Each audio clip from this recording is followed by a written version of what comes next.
नमस्कार मित्रांनो, ठरलं तर मग या मालिकेच्या आजच्या भागात आता अर्जुन आणि सायली निवांतपणे गार्डनमध्ये बसलेले असतात तेव्हा आता अर्जुन समोर लहान मुलं खेळताना पाहतो आणि सायलीला म्हणतो की ती लहान मुलं दिसतायत तुला, तेव्हा सायली म्हणते हो दिसतायत ना. मग त्यावेळी अर्जुन पुढे सांगू लागतो की जेव्हा मी आणि तन्वी लहान असायचो ना तेव्हा असंच खूप खेळायचो आणि मग पूर्णा आजी काय म्हणायच्या की तुम्ही दोघेही अभ्यास करा, जो कोणी अभ्यास पूर्ण करेल त्याला मी चॉकलेट देणार. हे ऐकून आता सायली अगदी शांत होते आणि लगेचच त्या लहान मुलांकडे पाहू लागते आणि तिला तो भूतकाळ आठवू लागतो की कशाप्रकारे तिच्या भोवती सुद्धा एक लहान मुलगी मी केलाय ना अभ्यास, मग मला सुद्धा चॉकलेट हव्य असं हट्टानेच म्हणत असते. तेव्हा ती अगदी त्या स्वप्नामध्येच रंगून जाते, अजिबात भानावर नसते समोर काय चाललंय हे सुद्धा तिला कळत नसतं. तिच्या कानावर सततच ते आवाज घुमत असतात, केलाय ना अभ्यास मग मला दे ब्र चॉकलेट, मी केलाय ना अभ्यास मग मला दे बर चॉकलेट,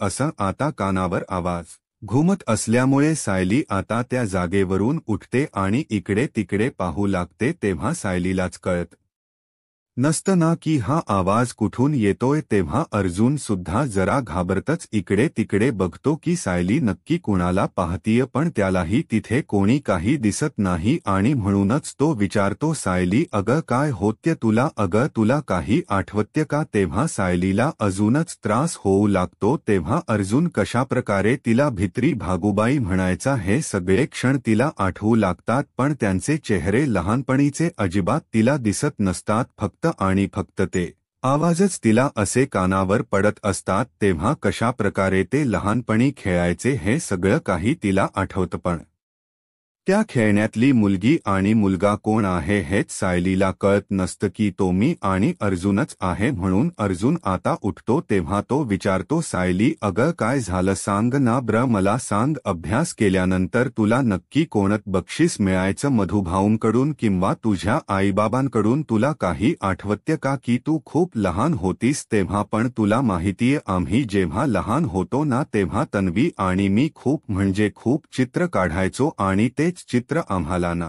नेहमी डॅड शिकवायचे. आता मला सांग तुला कोणी नक्की शिकवलं चित्र काढायला की तू स्वतः शिकलीस, आईबाबांनी शिकवलं का तुला. तरीही सायलीच्या कानावर सतत असते खेळण्याचे आवाज, त्याचबरोबर हसण्याचे बोलण्याचे, मला चॉकलेट हव्य असे आवाज घुमू लागतात. सायलीला अचानक कसंतरी होऊ लागतं आणि मग ती पुन्हा गोंधळून इकडे तिकडे बघू लागते. तेव्हा तिला आता आई असं जोरात ओरडण्याचा आवाज येतो आणि मग सायली अगदी त्या विश्वातच जाते. तेव्हा ती सुद्धा अगदी नकळतपणे आई असं मोठ्याने ओरडते आणि मग त्यामुळे तिला चक्कर येऊन ती लगेचच तेथे बाकावर पडते. त्याच वेळी अर्जुन खूप घाबरतो. सायलीने एवढ्या जोरामध्ये आवाज दिल्यामुळे आता इकडे अर्जुनच्या मनाची सुद्धा अगदी चलबिचल होते आणि तो सुद्धा अक्षरशः रडकुंडीला येतो. अचानक माझ्या सायलीला झालं तरी काय हा प्रश्न त्याला पडतो. सायली अगदी बेशुद्ध झालेली असते. तिथे गार्डनमध्ये असणारे सर्वजण सायलीकडे येतात. मग अर्जुन तिला उठवण्याचा खूप सारा प्रयत्न करतो की सायली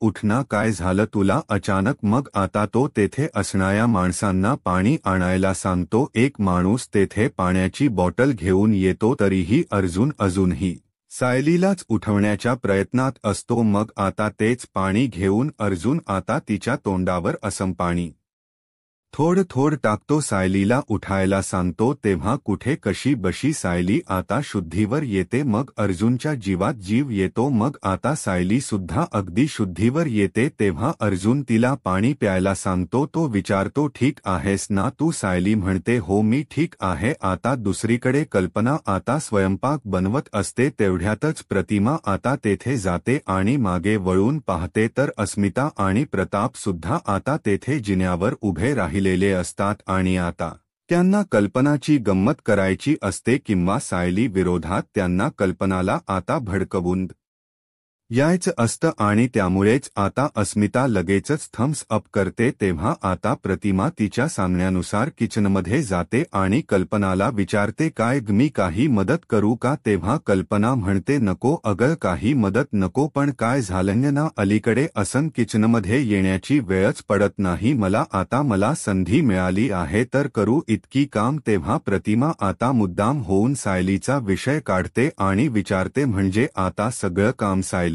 करते ना? तेव्हा कल्पना आता काहीच उत्तर देत नाही, फक्त प्रतिमाकडे बघते. त्यानंतर प्रतिमा म्हणते, लागवी मुलगी आहे गती अगदी तुझ्यासारखी. तेव्हा आता प्रतिमा सुद्धा सायलीच गुणगान गाते. हे पाहून इकडे प्रताप आणि अस्मिताला टेन्शन्स येतं. तेव्हा त्या दोघांना आता प्रतिमाच बोलणंच ऐकू येत नाही. त्यानंतर आता ते दोघेही गडबडतात. अस्मिता म्हणते की बघा ना, काय बोलतायत त्या ऐकू नाही येत ना? तेव्हा ते त्या दोघींचे बोलणं ऐकण्याचा खूपच प्रयत्न करत असतात. इकडे प्रतिमा कल्पनाला सांगत असते, अगं, जेव्हा सायली मला या घरामध्ये घेऊन आली ना, तेव्हा खरंच ती माझ्याशी ना खूप म्हणजे खूप गप्पा मारायची आणि कोणाबद्दल बोलायची माहिती आहे? तेव्हा कल्पना विचारते, ते कोणाबद्दल? त्यावेळी प्रतिमा सांगते, अगदी फक्त तुझ्याबद्दल बोलायची आणि तुझं कौतुक करून अजिबातच थकत नव्हती आणि मला कशी म्हणायची की माझी सासू हीच माझी यशोदा आहे. तिने मला जन्म दिला नसेल, परंतु माझ्या सख्या आईपेक्षा जास्त प्रेम माझ्या यशोदाने मला दिले. हे सगळं प्रतिमाने सांगितल्यानंतर लगेचच कल्पनाला आठवतं की जन्माष्टमीच्या दिवशी जेव्हा घरामध्ये पूजा चालली होती, तेव्हा खरंच सायली पाळणा म्हणण्यासाठी इथे खाली आली होती आणि त्याच वेळी सायलीला खूप भरून आलं आणि मग ती तेव्हा म्हणाली, माझी आई मला कुठे आहे माहीत नाही, पण माझ्यावर तितकंच भरभरून प्रेम करणाऱ्या माझ्या यशोदा आई तुम्हीच आहात. हे सगळं आठवलं. यानंतर कल्पना आता एकदमच गप्प होऊन जाते. त्यावेळी प्रतिमा पुढे सांगू लागते, कल्पना अगं, या घरात आल्यापासून ना खरंच तिने मला असं कधीही एक पडू दिलं नाही. ही किती गोड मुलगी आहे पाहिलं ना तू? पण मला ना असं वाटतं की सायली माझ्याशी खोट बोलत होती की काय? तेव्हा प्रतिमा असं का बोलत असेल हा प्रश्न कल्पनाला पडतो आणि ती प्रतिमाकडे आता बघू लागते. तेव्हा प्रतिमा म्हणते, हो अगं, कारण तुझं आत्ताच वागणं बघितलं ना तर ते अजिबात यशोदेसारखं नाहीये. कारण आई आपल्या मुलांच्या सर्व चुका या पोटात घालते, त्यांच्यावर कधीही म्हणजे कधीही ही असा राग धरून नाही बसत. पण तूच बघणार सायलीवर तू एवढा राग धरलाय ना जितका कुणी आपल्या शत्रूवर सुद्धा नाही धरत. पण तुला सांगू, खरं तर यशोदेला अगदी देवकीपेक्षाही भाग्यवान मानलं जातं. रक्ताच नातं कुणीही जपतं ग, परंतु जे मनाची नाती जपतात ना तीच नाती खरी असतात. आणि अशीच यशोदा मला पुन्हा या घरात दिसेल का? असं प्रतिमा अगदी भावूक होऊन विचारते. ती खरंच सायलीच्या बाबतीत खूप इमोशनल झालेली असते. कल्पना आता प्रतिमाकडे बघू लागते, कारण तीही त्या गोष्टीचा विचार करत असते. मग आता लगेचच प्रतिमा म्हणते, हे बघ, मला उत्तर नको देऊ, थोडं स्वतःशी बोल आणि स्वतःला प्रश्न विचार. मगच कदाचित तुझ्या लक्षात येईल की ज्या मुलीला तू एवढी माया लावली तिला परत तू म्हणजे तूच पोरक केलंस. असं कल्पनाच्या चुकीची जाणीव आता प्रतिमा तिला करून देत असते आणि मग तेथून जाते. तेव्हा कल्पना सुद्धा आता खूप म्हणजे खूपच इमोशनल झालेली असते. तेव्हा कल्पनाला सगळ्या त्या गोष्टी आठवू लागतात की कशाप्रकारे मी सायलीला थोडसं काही झालं की किती तिची काळजी घ्यायचे. तिचा जेव्हा हात सुरीने कापला होता तेव्हा मात्र मलाच ते रक्त पाहून अगदी कसंतरी झालं होतं. त्या दोघींनी एकमेकींबरोबर घालवलेले सर्व सुखदुःखाचे क्षण आता कल्पनाला आठवतात आणि ती बिचारी आता खरंच खूप रडू लागते. कारण या घरामध्ये आल्यापासून सायलीने तिला अगदी आईच मानलेलं असतं आणि अगदी अस्मितापेक्षाही तिला मी जास्त जीव लावला होता. या सगळ्या गोष्टी आठवून कल्पनाला अगदी खूप वाईट वाटतं. कारण सायलीच्या बाबतीत आपण चुकीचं वागलो याची जाणीव तिला कुठे ना कुठे आता झालेली असते. पण ती तशीच रडत रडत स्वतःला कशी बशी आता सावरू लागते. इकडे अर्जुन आता सायलीला विचारतो, काय झालं तुला? अचानक अशी चक्कर कशी आली? तेव्हा सायली म्हणते, हो ना, मला असं अचानकच गरगरल्यासारखं झालं. अर्जुन म्हणतो, झालं काय ना? ते गप्पा मारत बसलो होतो, मग असं अचानक झालं तरी काय? तेव्हा सायली म्हणते, अहो मला सुद्धा नाही कळलं हो, पण जेव्हा तुम्ही बोलत होतात ना तेव्हा मला अचानक असे वेगळेच कुठलेतरी आवाज यायला लागले आणि भास व्हायला लागले, असे विचित्र काहीतरी त्यामध्ये. मला एका लहान मुलीचा आवाज येत होता, ती तिच्या आईला हाक मारत होती आणि तिच्याशी काहीतरी बोलत होती. तेव्हा अर्जुनच आता गोंधळतो आणि विचारतो, पण सायली कुठली लहान लहान मुलगी? त्यावरती सायली म्हणते, नाही होते काही मला माहीत नाही हो. त्यानंतर सायली सांगते, पण मला हे भास आहेत ना ते असे पहिल्यांदाच नाही झालेत. अर्जुन विचारतो, मग तेव्हा सायली सांगू लागते, अहो हे भास ना मला असे नेहमीच कधीतरी होतात. तेव्हा अर्जुन म्हणतो, ठीक आहे, आपण एक काम करूयात, आपण आत्ताच डॉक्टरांकडे जाऊयात. त्यावरती सायली म्हणते, नाही हो नाही गरज जाण्याची, अहो मला भास झाला आणि त्याचा त्रास झाला एवढंच, बाकी मी एकदम ओके आहे, नॉर्मल आहे. आता अर्जुन म्हणतो, ठीक आहे, हे बघा आता आपण घरी जाऊयात, तू आराम कर आणि पुन्हा जर असे काही भास झाले ना तर आपण डॉक्टरांकडे जाऊयात. आणि आता तरी सध्या अश्विन सोबत हे डिस्कस करण्यामध्ये काही पॉइंट्स नाहीये. मी आता एक काम करतो, डॉक्टर देशपांडेंना कॉल करतो. तेव्हा सायली आता म्हणते, चला घरी, असं म्हणून तेथे पडलेलं अर्जुनने दिलेलं ते फुलती घेते आणि थोडी पुढे जाते. तेव्हा अर्जुन सायलीबद्दलच विचार करू लागतो. सायलीला तिच्या लहानपणाबद्दल काही आठवत असेल का? तिला तिचे बाबा आठवत असतील का? सायली त्याला आवाज देते, अहो चला की, एवढं चेहरा पाडण्यासारखं काहीही झालेलं नाहीये आणि मला कस आहे, बाईक चालवता येत नाही ना? तेव्हा अर्जुन हसतो आणि सायली बरोबर जायला निघतो. त्यानंतर आता सायली म्हणते, जाताना ना त्या सरस्वती शाळेजवळच्या मेडिकलमध्ये जाऊयात, कारण जाताना ना प्रतिमा त्यांची औषधं घ्यायची आहेत. तेव्हा अर्जुन विचारतो, का बरं, आपल्या इथे सगळी औषधं तर डॅडच्या फॅक्टरीमधूनच येतात ना? मग तेव्हा सायली म्हणते, अहो रविराज काका मला म्हणाली की ते त्याच दुकानातून घेतात, मग तिथनच घेऊयात ना? तेव्हा अर्जुन म्हणतो, हो ठीक आहे. तेव्हा अर्जुन म्हणतो, तुला नाही माहीत, अगर डॅडच्या फॅक्टरीमधून औषधं घेतली तर रविराज काका हे पैसे देतील आणि डॅडना सिनियरचा जीव घेतील, म्हणूनच ते म्हणत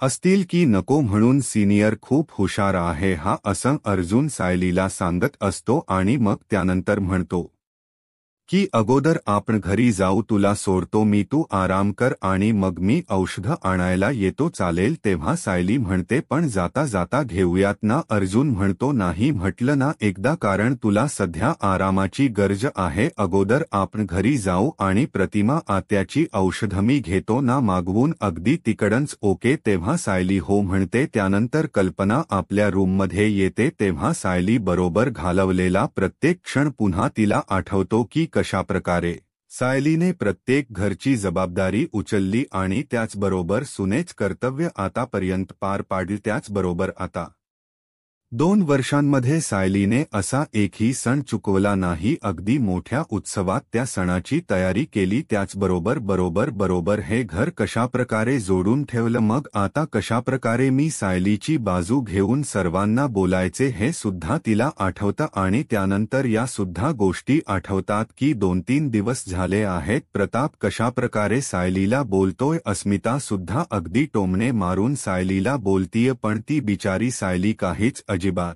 प्रत्युत्तर देत नाही. तेवढ्यातच प्रताप आता तेथे येतो आणि कल्पनाकडे बघतच राहतो आणि मनात विचार करत असतो की कल्पनाला नक्कीच सायलीची बाजून घेतल्याचा ना खूप म्हणजे खूप त्रास होतोय. त्यानंतर तो आता डायरेक्टच कल्पनाला विचारतो, काय कल्पना, तुला कसला त्रास होतोय का? त्यावरती कल्पना आता रागातच म्हणते, होतोय मला त्रास, अहो तुमच्या वागण्याचा मला त्रास होतोय. तेव्हा मुद्दाम होऊन पुन्हा एकदा प्रताप विचारतो, कसला, मी काय केलं? तेव्हा कल्पना म्हणते, तुम्ही अशी पूर्वी नव्हता तो, हो पण तुमचं कसं झालं ना? कोणाला किती दुखवताय हे तुमच्या लक्षातच येत नाहीये. तेव्हा प्रताप विचारतो, पण मी कुणाला दुखावले आता? तेव्हा प्रताप मुद्दाम होऊन पुन्हा एकदा विचारतो, अच्छा म्हणजे मी तुला पूर्वीसारखा वेळ देत नाही म्हणून तू माझ्यावर चिडली आहेस का? पण काय करू आता, कल्पना फॅक्टरीची काम एवढी वाढली आहेत ना? तेव्हा कल्पना रागातच म्हणते, अहो अशा तक्रारी करायला आपलं काय नवीन लग्न झालेलं नाहीये तेव्हा मग प्रताप विचारतो, पण तुझी नेमकी तक्रार तरी काय आहे? तेव्हा आता प्रताप म्हणतो, अगं पूर्वीसारखं मी तुझ्यावर प्रेम करत नाहीये असं वाटतं का तुला? नाही असं वाटूच शकतं, कारण लग्नाला कितीही वर्ष झाली तरीही प्रत्येक बायको अशीच तक्रार करत असते की नवरा ना माझ्यावर प्रेमच करत नाही. तेव्हा कल्पना अगदी गोंधळूनच जाते. त्यावेळी प्रताप विचारतो, अरे हे पण नाही का? मग नेमका असा कोणता प्रॉब्लेम असेल? मग प्रताप मुद्दाम होऊन तिची गंमत करू लागतो आणि विचारतो, मी तुझ्यासाठी फुलं आणली नाही म्हणून का? मग आता कल्पना रागातच म्हणते, माझ्या मनामध्ये काय चाललंय ना हे तुम्हाला अगदी बरोबर कळतं. आपलं उगीचच वेडपांगरून पेडगावला जात आहे असं म्हणून ती रागातच तेथून जाते. तेव्हा प्रताप हसतो आणि म्हणतो, कल्पना अगं तुझ्या मनात काय चाललंय ना हे मी बरोबर ओळखतो. अगं ते बोलू शकत नाही. तुझा हा चांगुलपणा आहे ना तोच तुला असा सायलीकडे घेऊन जाईल दुसरीकडे. आता रविराज हा घरी असतो. त्यावेळी सुमन विचारते, भाऊजी तुम्ही मुंबईला चाललात ना? तेव्हा नाही,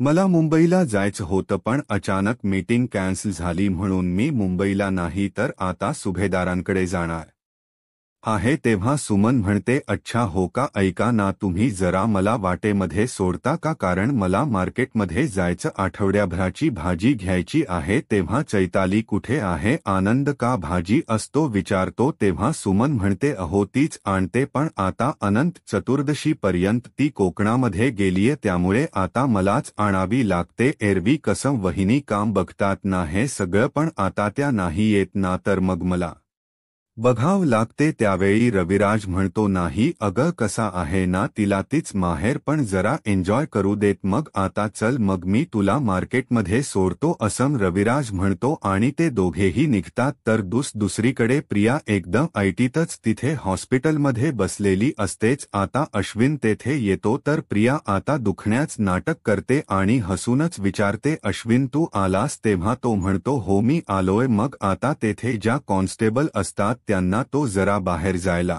सांगतो. मग आता तो तेथे बसल्यानंतर प्रिया म्हणते, अश्विन अरे मला भूक लागलीय, म्हणजे तू घरच जेवण आणलं असशील ना? त्यावेळी तो म्हणतो, चला भूक लागते म्हटल्यानंतर तुझ्या तब्येतीत सुधारणा होते एवढं मात्र नक्की? तेव्हा ती जरा गोंधळते आणि म्हणते, तसं नाही रे, म्हणजे भूक तर लागतीये पण तब्येत काय एवढी बरी नाहीये, थोडं मगाशी गरगरत होतं. त्यावेळी अश्विन म्हणतो, काही हरकत नाहीये, हे बघ आपण जेवणाच घेऊयात का? त्यानंतर तो म्हणतो, जेवण करून घे चल पटकन. तेव्हा ती उत्साहानेच विचारते, कोणी बनवले? सायलीने की विमलताईने? मग आता तो पार्सल बाहेर काढतो. तेव्हा आता ती विचारते, ते काय रे, तू घरून जेवण आणणार होता ना? मग काय झालं, हे बाहेरून मागवलस का तू? मग आता तो म्हणतो की हे बाहेरनच जेवण आणलंय, कारण आपल्या इथनं तुझ्याकडे जेवण येणार नाहीये आणि कोणी बनवणार सुद्धा नाहीये स्पेशली तुझ्यासाठी. असं म्हटल्याबरोबर प्रियाला धक्काच बसतो आणि सायलीने तुझ्यासाठी जेवण बनवायला साफ नकार दिलाय. तर प्रियाला आता खूप राग आलेला असतो. सायली आणि अर्जुन आता घरी येतात. हॉलमध्ये आता तिथे अस्मिता आणि प्रतिमा या दोघीही बसलेल्या असतात. तेव्हा लगेचच टोमणा मारत अस्मिता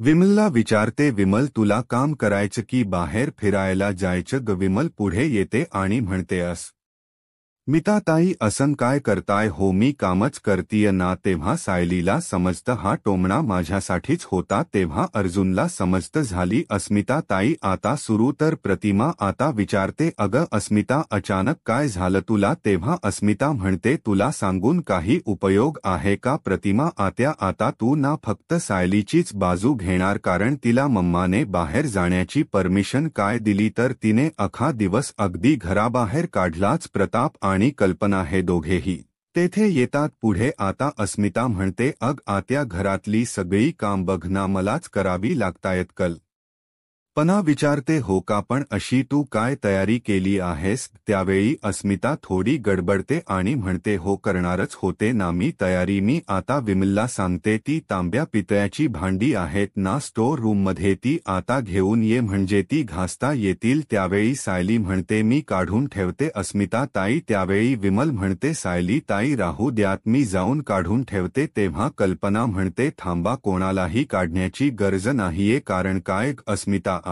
इकडे गणपतीला काय तांब्या पितळ्याची भांडी वापरतो का तेव्हा अस्मिताचा साधा पचका होतो आणि ती विचारते नाही वापरत का.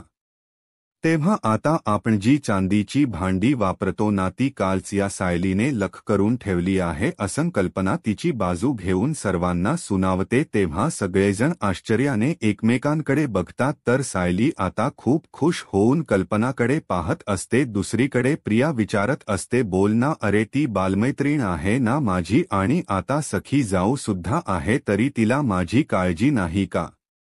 अरे मला सांग त्यांनी घरातून स्पष्टपणे नकार दिला ढा द्यायला. सायलीने दिला असेल पण आई काहीतरी नक्कीच सायलीला ओरडली असेल ना. तेव्हा तो म्हणतो नाही मम्मा काहीच बोलली नाही आणि डॅडने तर तुला घरातून कोणतीही मदत मिळणार नाही असं स्पष्टपणे सांगितलं. पण तुला सांगू आता तर मला लाज वाटते की मी त्या घरात जन्माला आलो.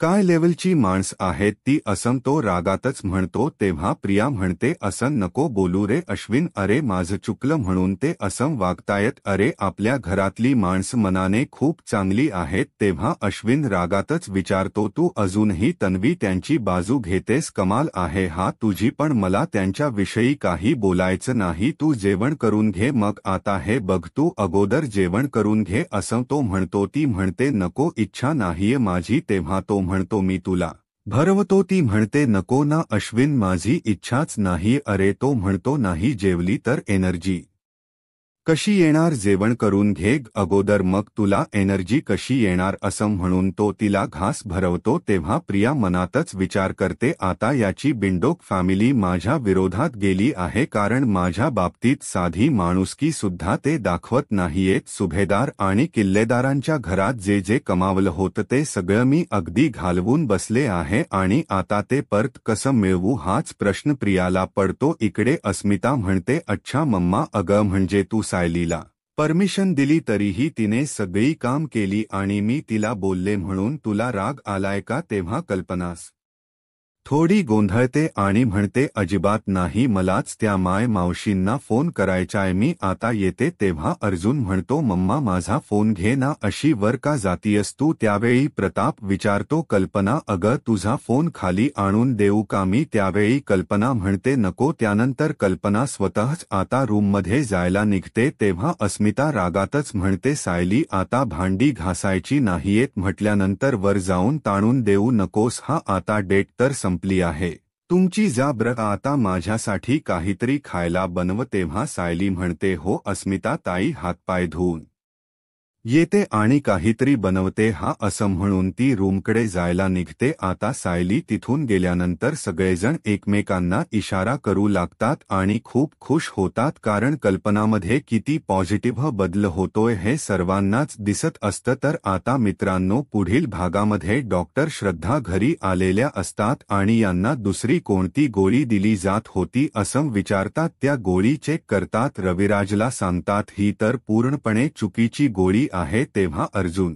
विचारतो म्हणजे मग आता या गोळीने पेशंटची मेमरी परत येणार नाही तर त्याच्या मेंदूला ना शिथिलता येऊ शकते. त्यानंतर आता लगेचच रविराज सांगतो प्रतिमाला औषध देण्याची जबाबदारी तन्वीच सांभाळत होती आणि तीच तिलाला औषध द्यायची. त्यानंतर सायली आणि अर्जुन प्रियाकडे जातात. सायली रागातच आता तिला जा विचारू लागते की तू प्रतिमा त्यांना चुकीची औषध देत होतीस असं का केलंस तू आणि मला अजून एका प्रश्नाच खरखर उत्तर दे. असा चुकीच्या गोळ्या देण्यामागे तुझा हेतू काय होता. तर प्रिया घाबरते. आता पुढे काय होईल हे पाहायला आत्ताच माझा महाराष्ट्र या यूट्यूब चॅनलला सबस्क्राईब करा. धन्यवाद.